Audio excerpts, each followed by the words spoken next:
Halo teman-teman semua, kembali lagi di channel Belajar Teman-teman, Arsitektur. Saat ini dengan kemarin saya baru Sumo. saja mengikuti Saya seorang arsitek yang pembekalan berdomisili di dan Yogyakarta, ujian salah lisensi satu bagian arsitek dari untuk daerah Rancang istimewa Yogyakarta. Yogyakarta.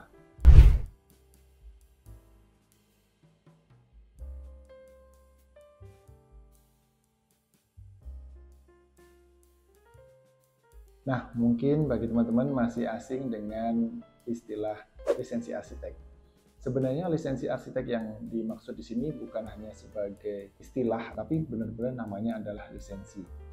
Sebelumnya mungkin teman-teman sudah pernah mendengar namanya STRA ya, Surat Tanda Registrasi Arsitek. Itu yang menyatakan bahwa seseorang berhak untuk berpraktik arsitektur di Indonesia. STRA itu sifatnya adalah nasional, sehingga itu bisa dipakai di seluruh wilayah Indonesia. Jadi untuk bisa mendapatkan titel arsitek atau gelar AR di depannya, itu seseorang harus mempunyai STRA. Nah, tahapan-tahapan untuk mendapatkan STRA sendiri mungkin sudah dibahas di beberapa video lain atau pembicara lainnya. Nah, sedangkan untuk lisensi ini mungkin belum banyak yang membahas. Jadi lisensi ini adalah semacam SIM-nya setelah STRA ya, SIM-nya arsitek untuk berpraktek di sebuah wilayah. Jadi tingkatan atau level dari lisensi ini adalah wilayah provinsi. Setiap provinsi bisa mempunyai lisensi arsitek masing-masing.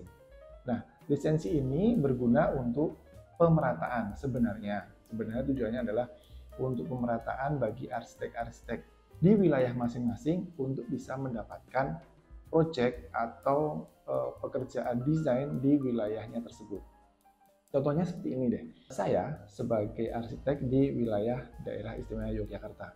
Nah, untuk mengerjakan proyek yang berada di wilayah Yogyakarta, saya harus mempunyai lisensi arsitek daerah istimewa Yogyakarta. Nah, sebelum lisensi, saya harus punya STRA. Nah, STRA dulu baru mempunyai lisensi. Nah, bagaimana kalau saya mendapatkan proyek di wilayah lain, misalnya di Sumatera Selatan? Berarti saya harus mempunyai lisensi di Sumatera Selatan. Jadi saya harus mengikuti pembekalan dan ujian lisensi di wilayah Provinsi Sumatera Selatan. Nah, lalu pertanyaannya bagaimana dengan wilayah-wilayah lain? Apakah kita harus mempunyai lisensi dari semua provinsi di Indonesia? Nah, sayangnya itu tidak bisa karena yang saya dapat informasi per video ini dibuat, yaitu di tanggal 18 November 2024 ini, satu orang arsitek hanya boleh memiliki lisensi dari 4 provinsi. Jadi teman-teman hanya dibatasi 4 provinsi yang bisa dimiliki. Nah, inilah sebenarnya tujuannya mengapa agar putra-putra daerah dari wilayah provinsi masing-masing itu mendapatkan kesempatan untuk mendapatkan proyek, mengerjakan proyek di wilayahnya. Jadi tidak bisa semua dimonopoli oleh arsitek dari luar misalnya ya.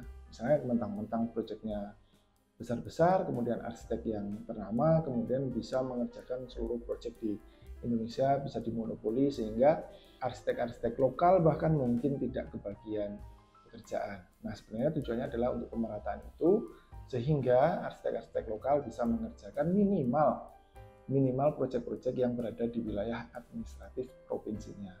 Lalu bagaimana jika kasusnya adalah saya mempunyai lisensi di Jawa Tengah, berarti saya bisa dong mengerjakan pekerjaan di Jawa Tengah. Betul sekali, saya bisa mengerjakan proyek di Jawa Tengah meskipun saya bukan putra daerah di sana. Nah, tapi kembali lagi tadi hanya dibatasi lisensi di 4 provinsi. Nah, lalu kalaupun ternyata sebuah provinsi ada sebuah pekerjaan yang tidak terhandle, mungkin arsitek-arsitek lokalnya sibuk dengan proyek masing-masing dan tidak terhandle, hanya bisa dikerjakan oleh arsitek dari luar, bagaimana kalau arsitek luar tidak memiliki lisensi? Nah, caranya adalah arsitek luar yang tidak memiliki lisensi di wilayah tersebut bisa bekerja sama, bisa berkolaborasi dengan arsitek lokal yang mempunyai lisensi di wilayah tersebut.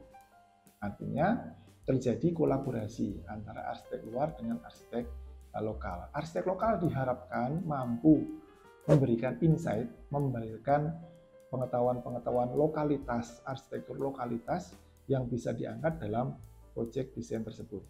Nah, itulah sebenarnya gunanya lisensi, di mana arsitek lokal yang seharusnya nih mempunyai pengetahuan lebih tentang arsitektur lokal dari provinsinya itu memberikan tambahan informasi kepada arsitek yang dari luar, sehingga akan tercipta desain yang tidak mengesampingkan lokalitas dari daerah tersebut.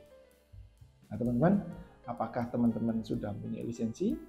Nah saat ini di Indonesia memang belum semua provinsi bisa mengeluarkan lisensi, baru di beberapa provinsi. Dan untuk itu, beberapa provinsi yang belum mengeluarkan lisensi itu masih menggunakan syarat-syarat yang tidak menggunakan lisensi. Namun, untuk provinsi yang sudah mengeluarkan lisensi dan sudah memenuhi kuota dari jumlah arsitek yang mempunyai lisensi, itu nantinya untuk persyaratan seperti PBG, IMB, SLF, itu akan menggunakan lisensi wilayah tersebut.